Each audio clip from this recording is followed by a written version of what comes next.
Hello, everybody, and welcome to another episode of the Grief Let's Talk About It podcast. You guys know who it is. This is Tony Lynch. I'm the host of this podcast, and yes, we are your number one podcast for bringing you stories around death, dying, and grief, and all the messiness that comes in between with some amazing people out here doing amazing work, changing people's lives one heartbeat at a time. Now, before I bring on the next guest, I would like to say, if this is your first time tuning in, do me a favor, head on over to the YouTube channel. Hit that subscribe button, hit that bell notification so you'll be notified every time that we drop a new episode. But most importantly, if you know anyone who could benefit from the conversations that we have, please share this along with them. This is a live stream. So if you have any questions or comments, put them in the comment section. We'll be sure to answer them as we go. Now, before I bring on my guest, I would like to say that this is for educational purposes only. Okay. So now, without further ado, guys, I'm going to bring on my next guest. Help me welcome Rosabel Zohfeld to the show. Rosabel, how you doing? I'm doing great. Thank you so much for having me. I'm so excited to be here with you. Oh man, I'm excited to have you here as well. We got some people already tuning in, and Clifton, man, no worries, man. Thank you for joining us today, man. And happy to see you, man. Happy to see you. Now, Rosabel, before we get started, introduce yourself to the audience. Tell people who you are, where you're from, and about the work that you do. Absolutely. So my name is Rosabel Zohfeld. I am currently in Texas, Central Texas. As a profession, actually a nurse practitioner. I work in the field of neurology, but I'm also an author. I'm a mom and a storyteller. I'm also a podcaster as well. Started this when I just launched a book about a month or so ago. My book is called The Courage to Succeed, a True American Dream. I have it right here with me. And Awesome. this is a book that talks a lot about my story, my life story, growing up in Colombia, South America.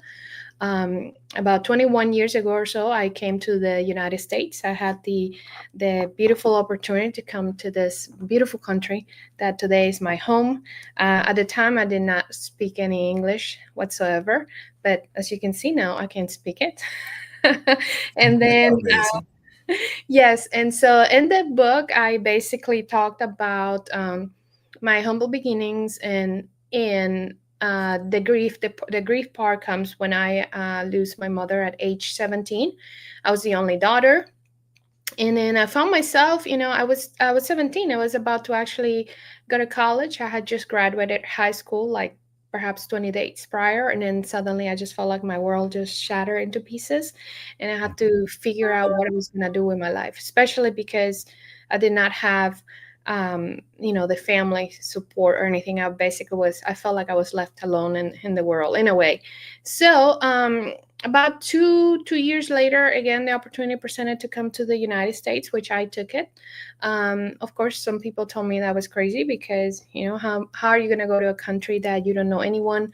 I don't know. I mean, suddenly they were worried about me. Prior to that, when I was homeless, Yeah. or they did not. So I think my answer at that time was like, I lost my mother. So what's the worst that can happen? And one of the things I get from you know going through a hard moment, when you go through something hard like that, I think something happens. I feel like you lose the, I don't know if it's that you lose the fear, or you just, in my case was like that. I'm like, I got nothing to lose. I felt like I lost the most beautiful person that I had in my life. And then from that moment on, I could just, you know risk take a lot of risk. And by the way I lost my mom, it was uh, it's interesting because it was said that it was suicide, but until this day, it's not clear. It's not clear that that's what actually happened, because that's what it was ruled out as. But then at the same time, there were a lot of questions, and not only that, but everything looked like it was staged. And there's more to it, and I definitely detailed the story in the book. And so I definitely recommend people to go and get my book, and I'll tell you where to get it in a minute. Yeah. Yeah. Most Yes, definitely. Now, yeah, it leads me to, I want to backtrack a little bit, right? Because absolutely. here you are, we've had the opportunity to talk, and English is actually your second language, Yes, right? it is. So take us through the process of coming over and having to, learn the language in order to integrate into society over here in the States? Absolutely. So what happened was, actually, I did start at college in Colombia. Oh, what I could. I talked again in the book about this dream that I had to become a physician since I was 5 years old. And I did everything in my power, everything that I could do, put me through school out there. But, our school system out there is completely different than here. Um, I don't know now, but at the time there was no accessing to, even the public schools are very difficult to go into. You even need, I don't know, you need all kinds of letters of recommendations to go into public school. They're not very accessible, and it's very difficult to finish an education in public school out there. So I try then semi-private. Of course, it will cost money, and so whatever I could do to get me through that. But it was very, very impossible. I figure I'm going to spend whatever little money my mother left me trying to get through this career. So I was going to school, and at that time, there's something that I don't detail in the book necessarily, but I'll tell you here real quick. I met a person who showed some interest in me, and then he was like, well, I really like you. And I'm like, I'm busy, I'm going to school. And then we became friends, and he was like, well, I can help you. I'll help you with school and this and that. And I'm like, well, let's see. It's also a process to come here legally at the time again. And I said, well, if you can make it happen legally. But I remember kind of chuckling and laughing, because I like, there's no way that is such a difficulty, especially when, for example, in my case, I personally didn't have the money, to show that I had, what it takes to come, even to visit in this country. So I don't know how he did it. He got me in, and he got like a 90-day permit for me to come here and stay. And then, of course, we got married, and everything was fine. Everything was well. I mean, the person was fine. The problem came later, when he just got comfortable, and he was okay. I mean, we were okay, me money wise and all that, but he didn't want me to go to school. And I'm like, that's not what we talked about. I mean, I need to. This is something that I wanted to do since I'm 5 years old. So in that case, of course, legally, you have to wait for like a permit. And I know you asked me about how was the language, but if you want me to, I know I gotta No, take no, you're fine. This is your show. Come on. Yeah, you're absolutely. good. You're good. And so as I'm doing that, it takes about a year. It took me a year to get that work permit to be legal. And then after that, then I could start working. And then I started working. And then, of course, that's when I realized, well, I can put myself through school. So I will like work during the day and go to school in the evening. Now, a little bit back, coming in here. So that year, it was just me like trying to, get to learn. In fact, I remember going to Barnes and Noble, and I got myself a little small book. And there is with CDs that it was called Pronounce It Perfectly. So what it did for me, it just helped me do the pronunciation, because I'm a fast learner. So I was just learning as I went through. And then, of course, it took a lot of, not only going through, but a lot of laughs and people like, uh, it was really comic. And I talk about it in the book, how the whole, for example, I will say, I was trying to say cheaper, and then somehow I would say shepherd, but then people will laugh about it and whatever. And then, of course, well, to be honest with you, the language part, it came, gradually it got better. The hardest thing was me coming in and then people making assumptions. Like, one of the things I always found interesting is that I don't mind people asking me, where are you from? But they will be like, so what part of Mexico are you from? I'm like, I am not from Mexico. What makes you think I'm Mexican, for one thing? And secondly, or they will think I was Hindu. And then the problem will come in, because I came to Florida, Alabama area, and then people will be like, oh, so you're from Colombia.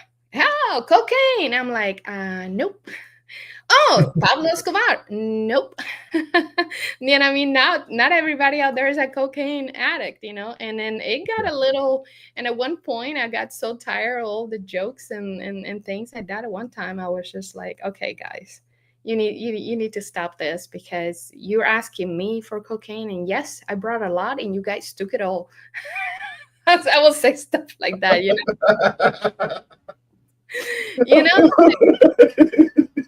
yeah. I don't know how I would have responded to that one. Seriously, like I'll have Oh my. there was some three brothers that lived down the street, and apparently their names were something pipe and flame. I can't remember the other one. It was something funny like that, right? And they literally came knocking on my door, said like, "Hey, ma'am, I heard you came from Colombia. You got some of that stuff?" I'm like, "What are you talking about?" Like, What? seriously, What?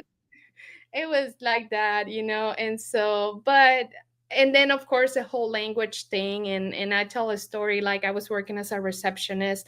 One time, for example, there was an older man who came in. I guess he was very, very frustrated, and he looked at me because my English was, I mean, it was a little out there. So he said to me like, "You don't look like you went to third grade." And I'm like, okay, all right. And then he kept, kind of like saying stuff like that. I said, "Sir, just because I don't look like I went to, finish third grade here in America, it doesn't mean that I didn't finish some college in Colombia, South America, where I came from." And he was like, "Oh, okay." You see, so there's stuff like that, a lot of, but I grew through that, and no, what happened was that every little encounter like that, it will just grow my determination to become better at it, to do something at it. And I just put that in my mind. Anyways, 5 years after, I got a divorce because, we just, I don't know, it didn't work. I wish it would have worked, but it didn't. And so I got divorced to literally just finish my career, literally, because that way I could tell the government like, hey, and then that meant literally becoming homeless, because at that point it was like, well, you want to do that? Fine, you're on your own. Okay, where do I sign the paper? Here's your house. Here's I don't. And I've been married 5 years. Here's your house. Here's your car. But thankfully, I had some friends. I have friends from church, and then they literally, what happens is I lived. I didn't even get a car. That's how it was. I lived 1 month at this lady's house, and this the other one. Then I started like, working little jobs like being at the cafeteria, school cafeteria, you name it, taking care of babies, houses, whatever I could get myself into. So until I got into accepted into the nursing program, which, by the way, I became in love with the nursing because I started working as a receptionist at a cardiology practice in Pensacola, Florida, and I just loved what those nurses were doing. I was like, oh my God, this is great. And then the community college was right across the street, so I could just like go, and do my prerequisites and school at night. And so it just kind of everything started falling into place. That was still when I was married, and as I got separation, then I moved 2 hours north to a little town called Enterprise, Alabama, where I had met some friends from church, beautiful people. I met a family. I met a wonderful woman. Her name it's Billie Jean. She unfortunately passed away last October, and she became like that force. She became like that mother to me in so many ways. I mean, I became part of her family, and it was just amazing. It was just one of those things, but I kept going. And 2014 I graduated with a bachelor's degree in nursing. 6 months prior, I met the person who is today my husband. It was so funny because we meet and we're friends. We met. He was in the military at the time. He's a 20-year veteran of the Army, and so he it's so funny. We meet, we kind of start walking, but at that point, I'm about 31 years old, and I'm like, basically, I just said, okay, what do you want? He's like, well, okay, I want a family too. Well, let's do it. And literally, that's how it happened. We got married. I mean, we met 8 months later. We got married, and literally, uh, we had we got pregnant right then. We had a baby, our baby, a beautiful baby that's 9 years old today. We have a daughter, a 4-year-old. And while I had the baby, and then of course, life, because life never stops. It also in my book tells the story unfortunately my pregnancies were really, really, really, really bad, really difficult. Um, and then we had a situation with my son, and I talk about it in the book as well. Um, he um, he had some issues, that it was very scary. We didn't know what was going to happen to him. They gave us real bad information that perhaps he was going to have some, like, a mental disability or something, because he did not develop the corpus callosum of the brain. But he's doing great now, and going through all of that, and so it occurred to me that not just to succeed, but to live, every day, it takes courage. It takes courage to get up in the morning. It takes courage to be you. It takes courage. It takes courage to come to a country like this. It takes courage to learn another language. You gotta lose your fears. You gotta just go, and I'm being a go getter. And my baby was born, like, my son was born like 6 weeks, 8 weeks. I was back doing my master's degree. I mean, yes, my master's in education. And then, let's say, October I finished, and then the following year I was doing my nurse practitioner. And in 2020, in the middle of the pandemic, I graduate. I'm pregnant with my daughter, and almost 5 years later, now I am a nurse practitioner, and here I am. I keep going. Um, December, I started thinking about how do I get this message out about my book, about basically the message that I'm trying to bring to people is, you have the courage. We all have the courage. We just have to find it within ourselves. We have the courage to get up and move and do whatever it is that we want to achieve in life, whether it's success, whether it's get a degree, whatever it is.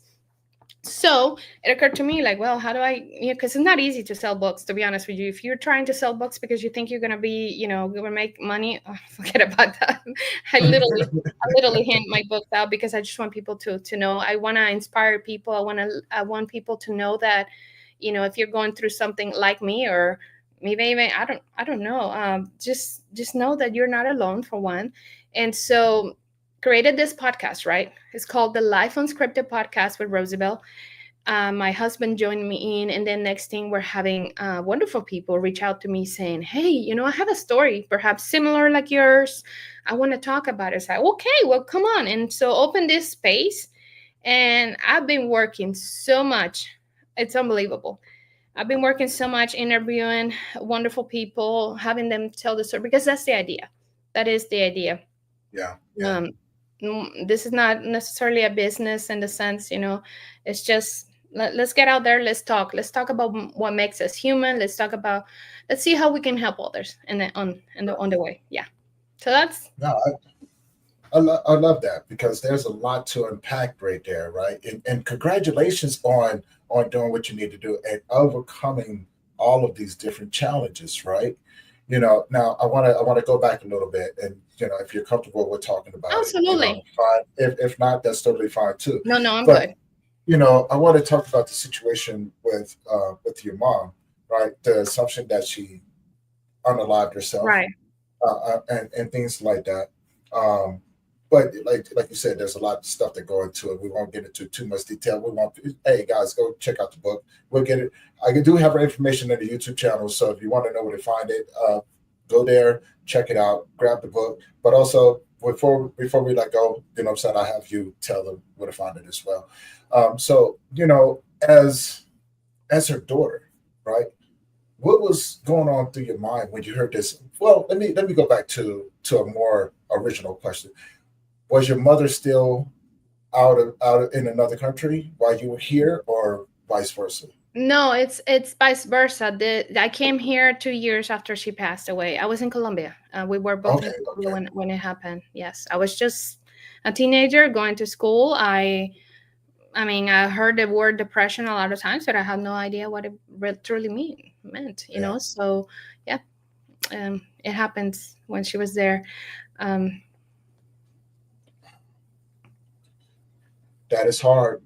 it is. Oh, it is hard, and It's perhaps hard. leaving the small town. So there was a lot of pain. There was a lot of pain, and that perhaps propelled me to.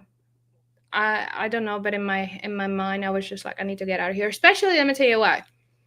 that happened. And then I feel like her family, so my mom's family, they were trying to find to, I don't know, I guess I cannot say, but they were trying to put blame on someone. So it was easier to just say it's your fault. Of course, I wasn't even where she was, at the time. Apparently she it didn't even happen in our house. She was found at a house that we don't even know why she would be there. My mom was a teacher. My mom was in the book. It talks about she was a beautiful soul, but she was one of those that she was very, very generous, and because she was so, so, so generous, people took advantage of her, and so she had those friends, those so-called friends that took so much advantage to her. And 2 years prior, she had a situation where she was robbed at gunpoint, and then the investigation led into the fact that apparently those friends were involved in this. When she finds that out, that really, really shook her core. She started, like it was not a good thing. And I know from that moment on, my mom was not the same. And I don't know exactly what happened that caused her to perhaps make the decision she made. Again, it's not clear. And then, not to mention, I would say like 5 years ago or so, I had somebody that knew her actually reach out to me and say, "Hey, I've been trying to reach you because I didn't know where you were, to tell you that I want you to know that your mom didn't do that.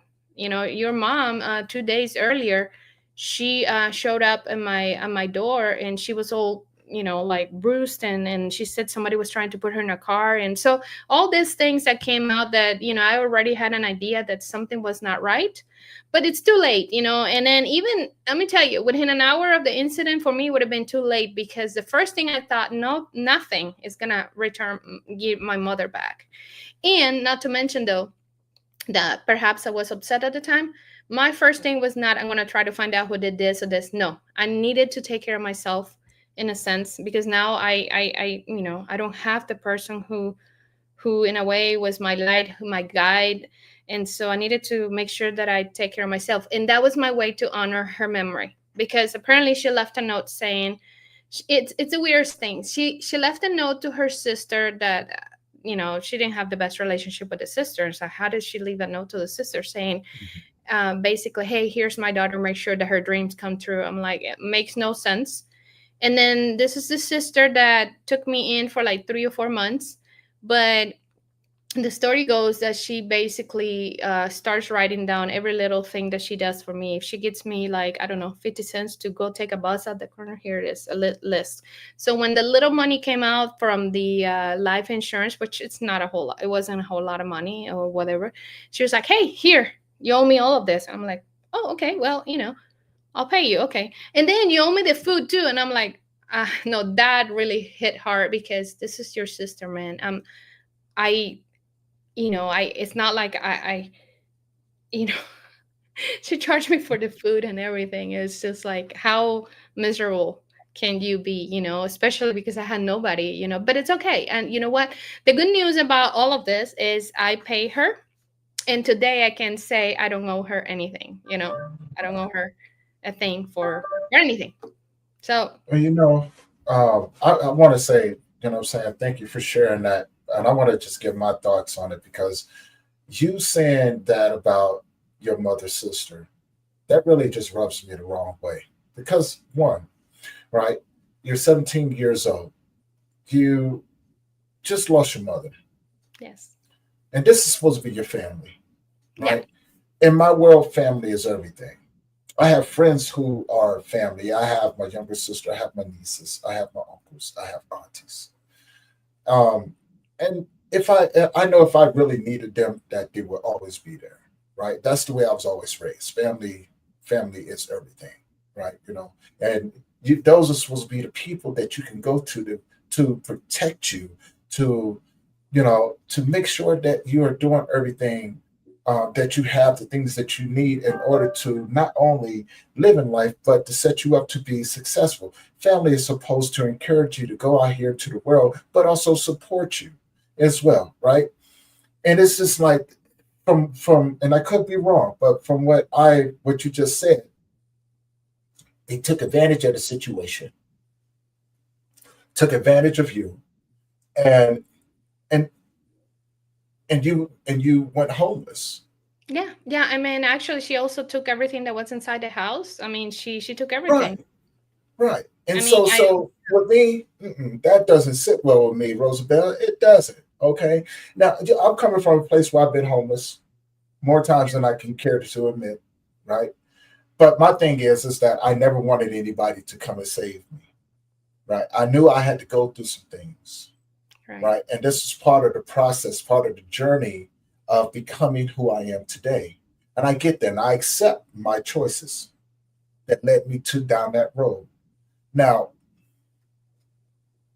when it comes down to your situation, or back then, it's just like, wow, they're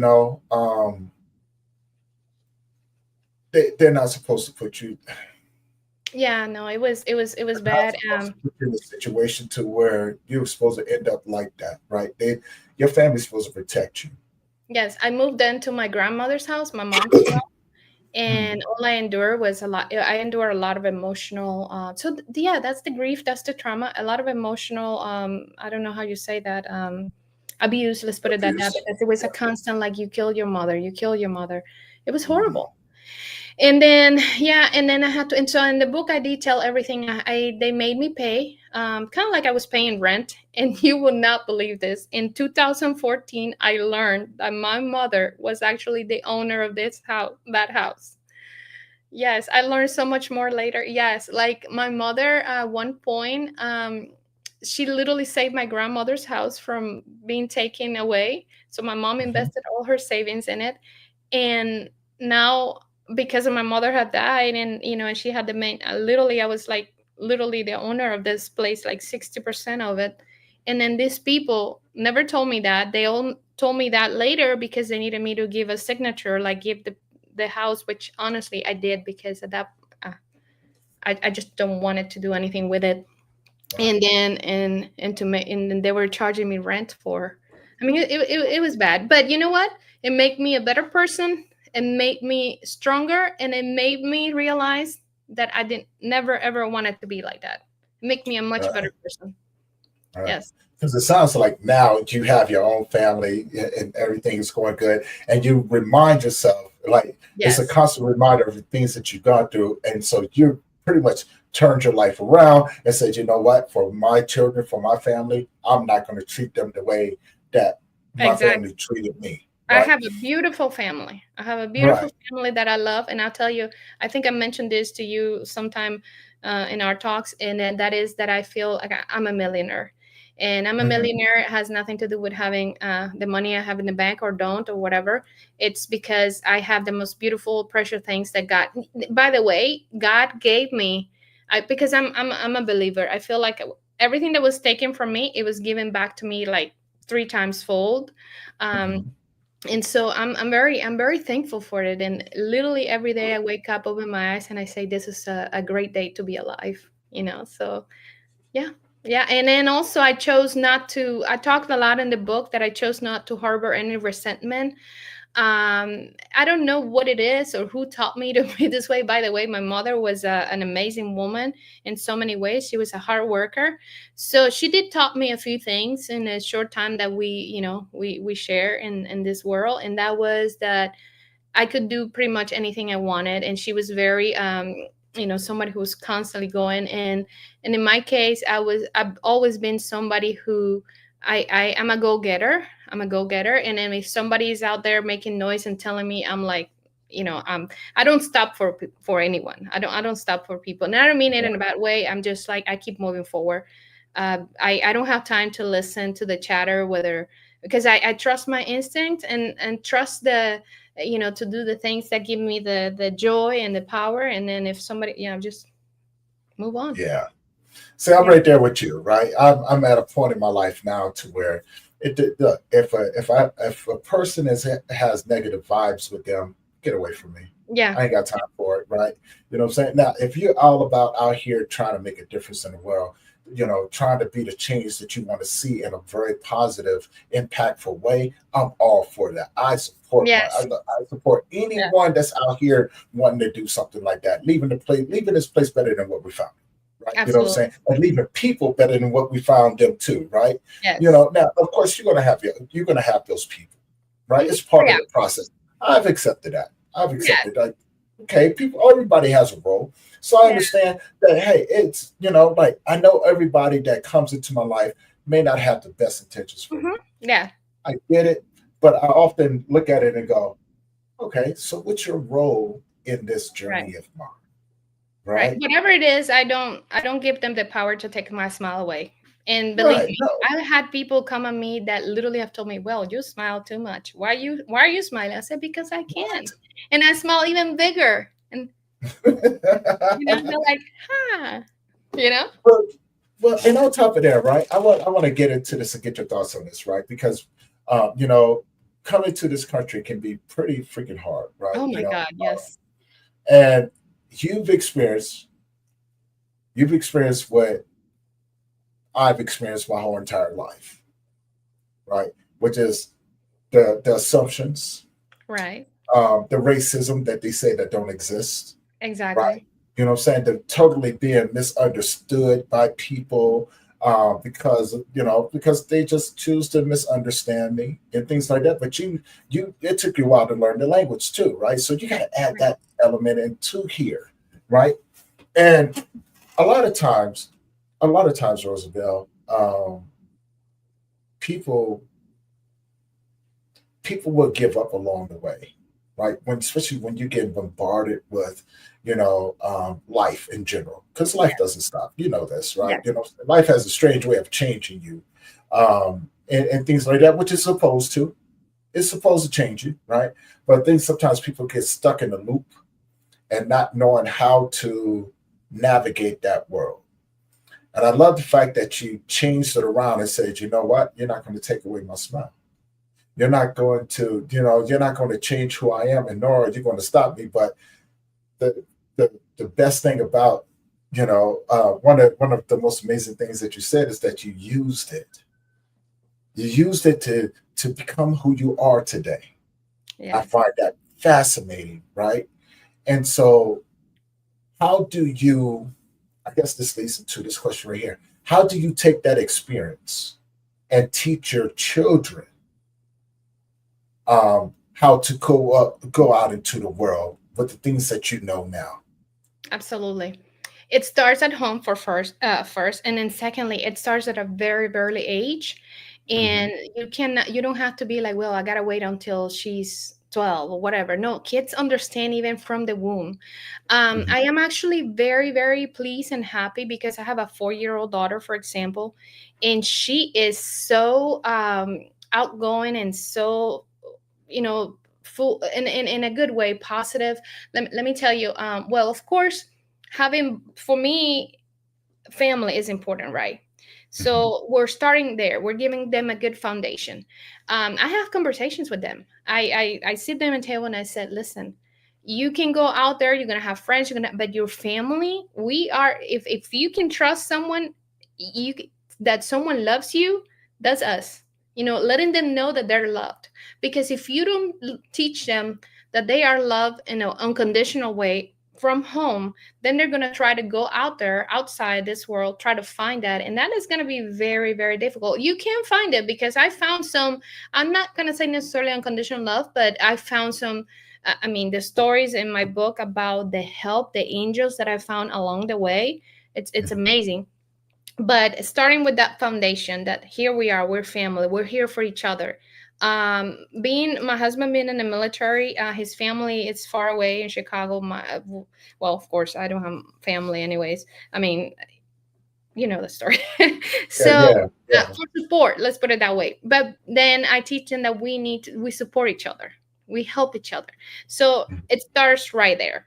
And then also, not dwelling into any negativity. For example, I maybe in the future they will learn about these things, about what I've written and what I've gone through. But I don't go around and tell them, because they don't need that. They don't need that right now. They need to be children. They need to be happy. They need to be. And by the way, one of the things I also understood, a very early age, I need to be well myself. I need to be well emotionally myself in order for Mhm. me to, because I don't want to bring that kind of baggage to my marriage, to my kids. Nothing. They don't know much about. They don't know nothing about that. They just know they have a mom, that they see me. I'm a hard worker. They see my husband. There's none of this, and much less any connection with this negative people from the past, or Mhm. there's none of that. So somewhere in that line, that's kind of like by example. If I was to answer your question by example, I feel like leading by example is probably the best thing that how we can teach others, Yeah. including your children. Now I want to get into the process. When when did you decide to write your book? Good question. I knew of a story since even before my mother um, passed away. Around 16 years of age, I thought I wanted to write, starting with my story. But then, of course, it got very interesting. And so all these years, I've been like, I got this book, I got to write it. And finally, last year, I'm like, okay, I got to put it together. So it took me about a year to put it together. And then I put myself a goal last year of like, okay, this year, I have to get it. I have to get it published. But then it didn't happen until like February. But hey, here we are. So, yes. Yeah. Okay. Okay. Now, you said you started your podcast like during COVID. And No, no, I no, think that's what I. No, no. no. December. It's Oh, of last year. yes, it's pretty new, and it's just like, yeah. Okay. Okay. Now that is freaking amazing. What was the deciding factor for you to start a podcast? So again, it was to share the story of my book. So it was just one of those things like, hey, maybe I just should start a podcast just for friends, to people I know, and just kind of read chapter by chapter, talk about the topics in the book. But as I'm doing this, then my husband jumps in, he starts talking. Next thing I start sharing with friends, and people are like, hey, this is so interesting. Next thing I see a few people like on Facebook, I see like, hey, I got a story similar to mine, I want to share. And then like, okay, well, let's open the space where people talk. And now I'm like, um, I'm doing like 4 interviews on Saturdays, and putting them, it's amazing. And I've talked to Yeah. people from all over the world, all, you know back to life. It's been beautiful, and it's very uh I don't know how to say it, but I find it not, it's what I tell my guests is, for some reason I find a piece of myself, a little bit of me in their stories. So it's a really good, it's such a good way to connect with others. So I'm loving it. I really love it, and I hope I can keep it up for, I don't know. Oh yeah. Oh yeah. Because you've done something. You've done something that most people struggle with. And the reason why I say that, right? Because I talk to so many people that want to start a podcast. Right. They think that they have to have all of these different things. And I Yes, go, no, what you waiting for? They go, exactly. well, I gotta have this. I go, no, you don't. You have a phone. They go, what do you mean? You have a phone. Yes. Start with your phone, right? My Yeah. friend Betsy, she started her show chatting with Bessie from because she was working in caregiving. And the things that used to frustrate her, she would go on there and she would just start on a rant, which led her into doing a podcast, right? Just from her phone. She was like, I never knew that I was going to do this, right? Yeah. You know, it's but so many people that done that. And when I talk to people, I commend you first and foremost, for taking that step, not waiting for the perfect moment because there's never a perfect moment. Right. That's the way life is. That's another Right. message I give to people. If you wait for perfection, you're never gonna have. And also, I don't know if it plays a role that I am such a go-getter. I'm one of those people that I put something in my mind, I'm like, I'm gonna do it. And by the way, it's Mhm. kind of funny. I tell my husband, like, or people, I said, you must not know me. That's the thing. I tell also a story in the book about one of those times when I went to um, out there, that I was kind of homeless and I was looking for a place to live or to move from my grandma's house. I stopped at this martial arts school, and so I started talking to the owner. And I asked him, so how long? He heard my story, and he even say, hey, there's a place you can come live here, and we have a room here. And the only thing I will ask you is to practice, and and he said, you can become a black belt. And I said, how long? How long do you think it will take me? He said, a year. He said, a year, and media already put it in my head. And within a year, I was a black belt. But he did not know that. And then as we're approaching, he's like, wow, she did it really fast. And he was kind of, I'm like, no, I this is happening. This is happening. And so you must get to know me, because when I'm one of those people that if I say I'll do it, I'll do it. I'm And already sometimes I knowing. even do it, and people are like, "You already did it?" I'm like, "Yeah, ma'am. Yeah, ma'am." Because I lived this life like I have no tomorrow. There's no And that's the tomorrow. key to it. That's Yeah. the key to it. Now, I want to talk about your work a little bit, being a nurse practitioner, right? Yes. And does your experience with being a nurse practitioner play into the conversations that you have with people?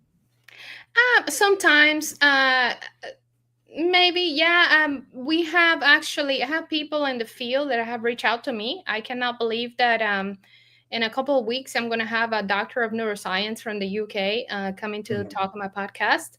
And then I talk about, because one of the things I tend to specialize in my field is in dementia care, memory issues. And so talk about Alzheimer's and those things. And so, yeah, it does. Actually, so hear me on this. I love what I do, and part of my job, especially as a nurse practitioner, is to educate and Mhm. talk to people. And I love to establish a connection with my patients in a sense that while they're there, I mean, I may not go back to their home and I might not be their best friends or whatever, but when they're there, I give them my undivided attention. And then because we're talking about neurological issues, I mean, encompasses not just the physical part, but there's also the emotional part of it. And a lot of it is listening.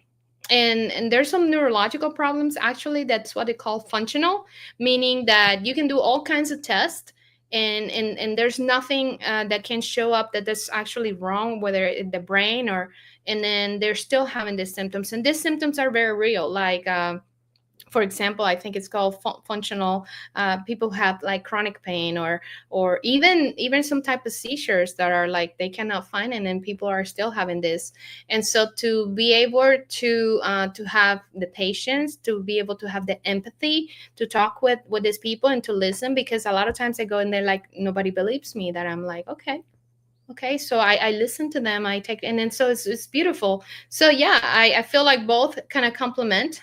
It's helping me every day become a better person, a better listener, patience, you name it. So I don't know, but I love what I do as well. So yeah. Yeah, you could definitely tell. You could Yes. definitely tell. And being a nurse practitioner, your passion for it shows. It Yes. shows in the way you talk about it. It shows in the way that you light up whenever that thought comes across your head. And to be fair with those people out there, I think that they're truly blessed to have you as their caregiver. Thank And you. because I know that they're in really good hands. I know that they're in really good hands. Yes. And so, which now leads me to my next question. What's next for you, right? Like, you're so inspiring out there. And for those young ladies out there that are struggling right now, maybe watching you, tell them what's next for you. Let them know what's possible for you. Wow. Well, I am just kind of going through again the book. I'm doing a lot of book signings. In fact, because I'm a woman full of ideas. This is just an idea, and it literally just occurred to me. I don't know, maybe 3 hours ago or so. So Okay. I'm already thinking about my next book already, and I was actually gonna title it perhaps the name of my podcast, and the Life Unscripted Podcast with Rosabel, and then all about podcasting, but not about how to do a podcast, but actually to, because I started doing something. Every interaction, every guest that I have in my show, I actually create a blog article, because by the way, I was a blogger before I even did any of this, like in 2020. So I do an article on each one of them. So I'm thinking maybe I can compile like 100 stories and then make a book of those stories, And so again, I'm always out there thinking. I used to have a friend that said that it was so difficult, it was so hard to keep up with me, and I don't even know how I keep up with myself. I believe your friend. I believe it. I definitely believe it, man. Because, man, I'm listening to you, and I tell you, every time I hear of someone doing things like that, I Yeah. always think to myself, like, I'm not doing enough. I need to go out here and do more stuff. Now, just like yourself, this is This is why I mean, because people look at me, right? And they're like, Tony, what else are you going to do?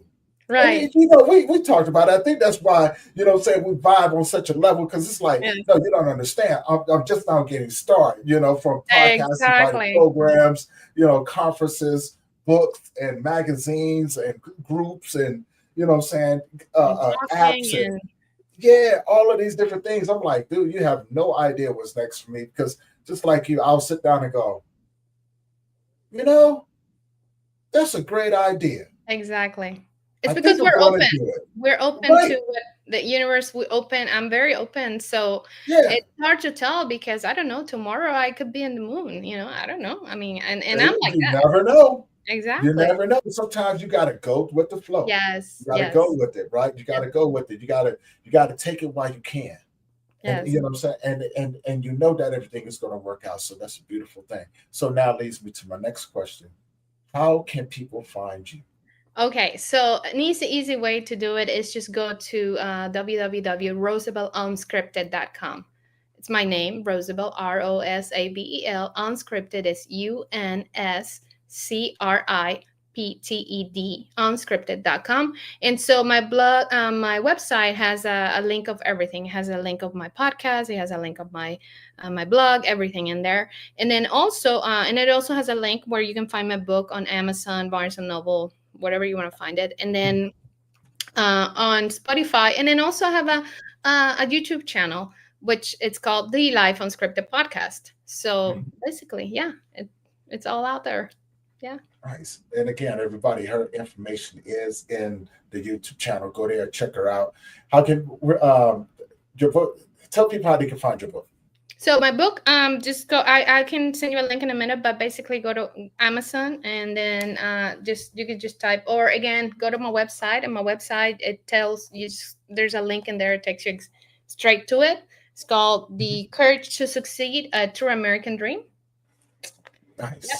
That's the city Very of nice. Boston in the back, and there is our famous eagle that see that. represents Yeah, I freedom. see that.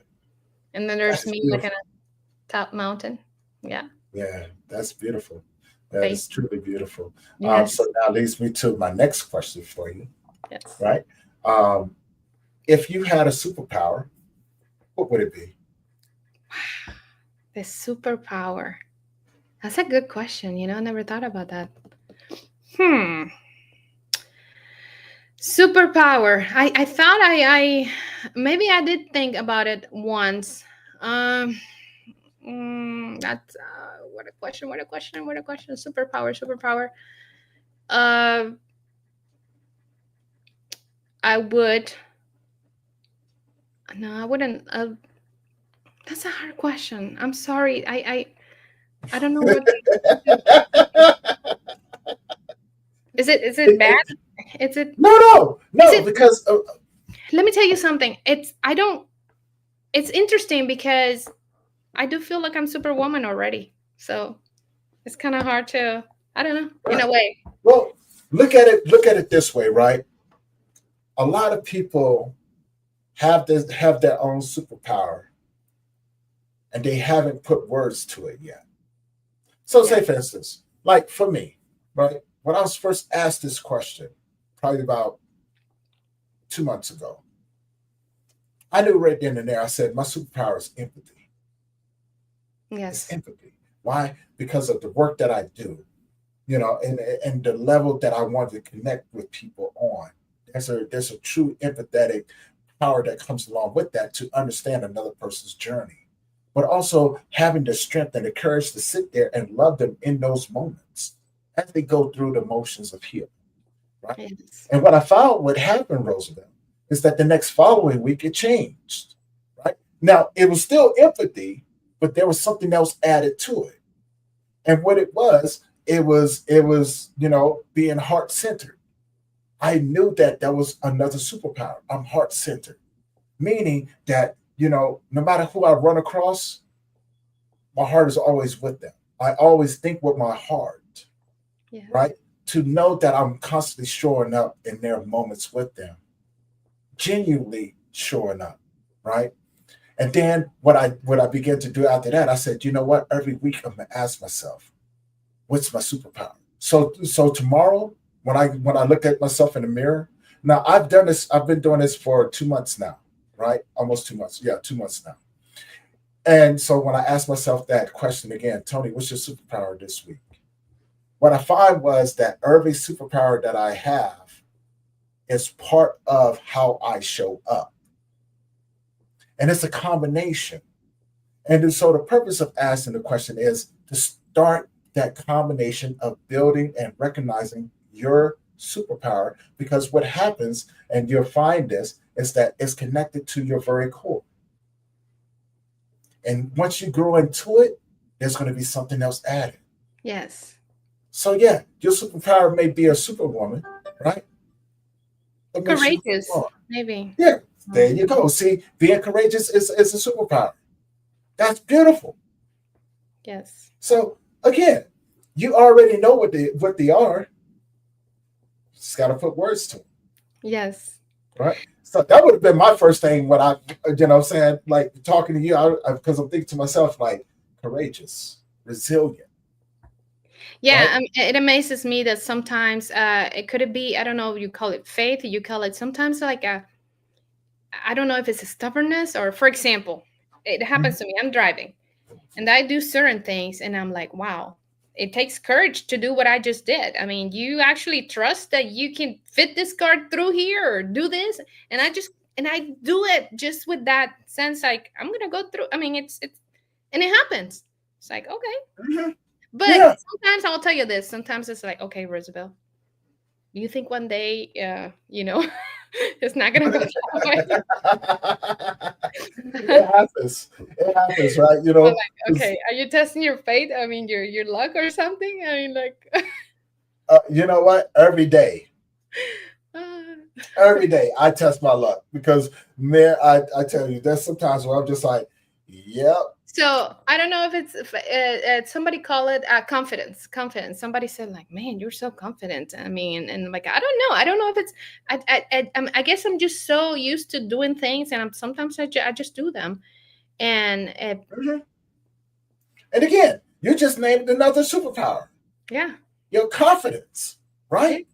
See, and it see, comes from the we are inside out. attacking you right now. Yeah, we are Comes attacking from you. inside. It doesn't come from other people. It doesn't come because I don't Right. base it on other. I just like there's something inside me, and I'm just Yeah. support. And again, every time you talk, I see you picking Yes, out these words, and it's part of who you are. These, yes. oh my God, like talk about you didn't know what your superpower was. You know what? I'm over your stuff already. Already. Okay, Rosabel. You know what I'm saying? Talk about you messing with me, carrying on. You wait till I expose you, okay? I'm like, you guys see this, right? She talking about she didn't have a superpower. Y'all see this? Yeah. Yeah, get on it, right? Get on it. Can you Don't let us. imagine me when I was a little kid? I was relentless. I'm out. By the way, I sometimes, you know what I do? I try to calm myself because I'm like, man, I'm a little bit intense. I can be so intense. I can be so persevering. I can be so. I just like, okay. Yeah, and it's part of it. So again, Yeah. you're putting it all together, and that's a beautiful thing.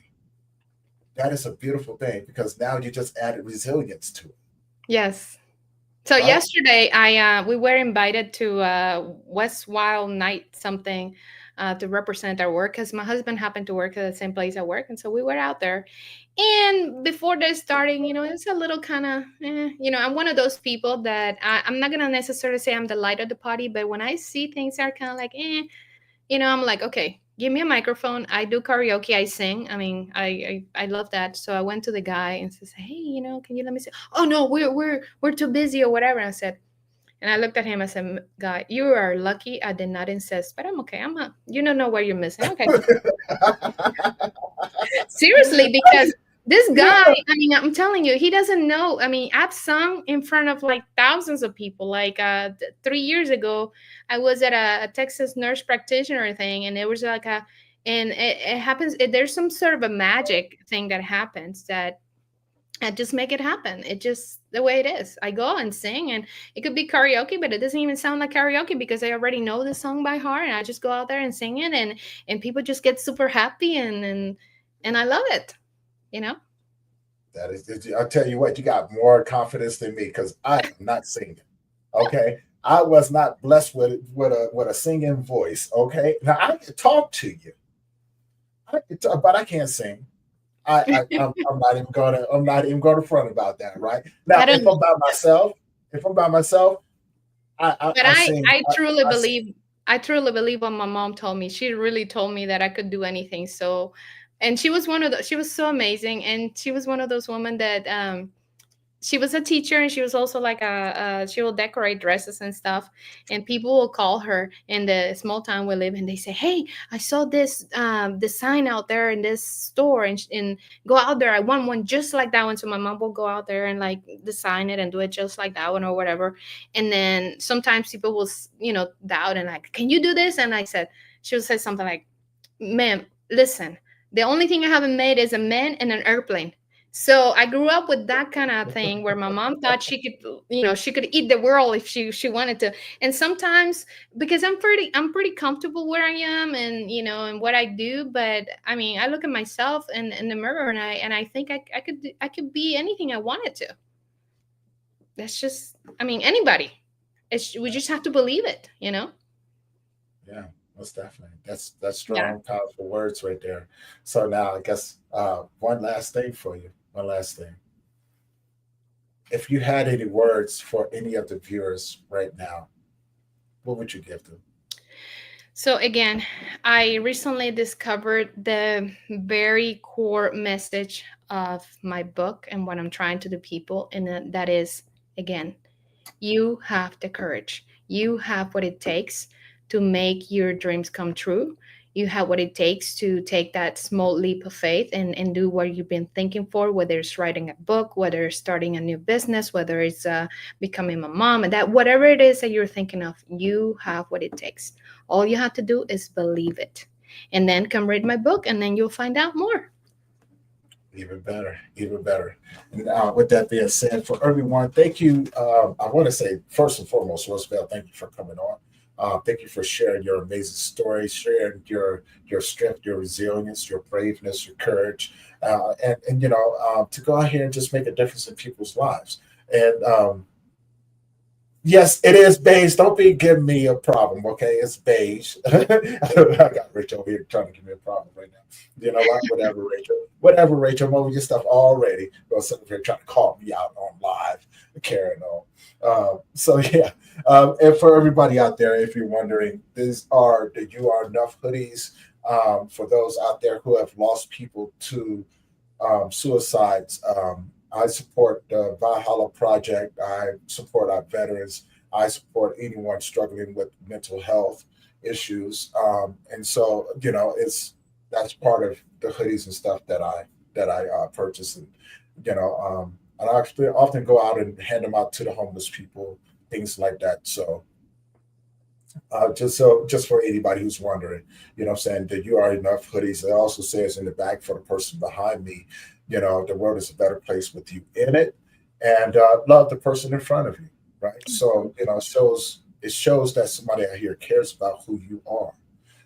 And so now with that being said, guys, we're going to go ahead and wrap this episode up of the Grief Let's Talk About It podcast. I want to thank everyone from Instagram, Facebook, LinkedIn, YouTube, Twitter, Twitch, all the platforms that we're streaming across right now. I want to thank you guys for tuning in and just hanging out with us, right? Just hanging out with us and enjoy this conversation. But most importantly, if you know anyone who can benefit from the conversations that we have, please share this along with them. Again, thank my wonderful guest, Rosabel, for being on the show. Go check her podcast as well. Go and order her book.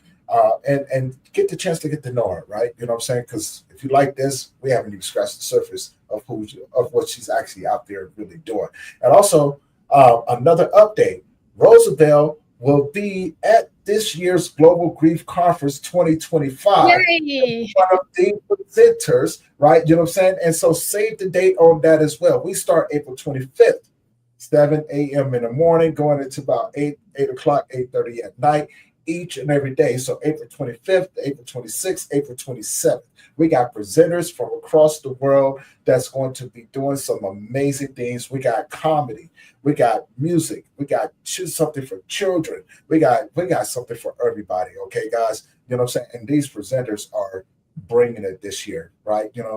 So be sure to tune in. You guys will be able to watch it for free through YouTube and Rumble. You'll be able to watch it on all of your social media platforms, right? And be able to engage. It is live stream, so come in, meet them. You guys are going to see so much more coming about, and so guys, we bring it.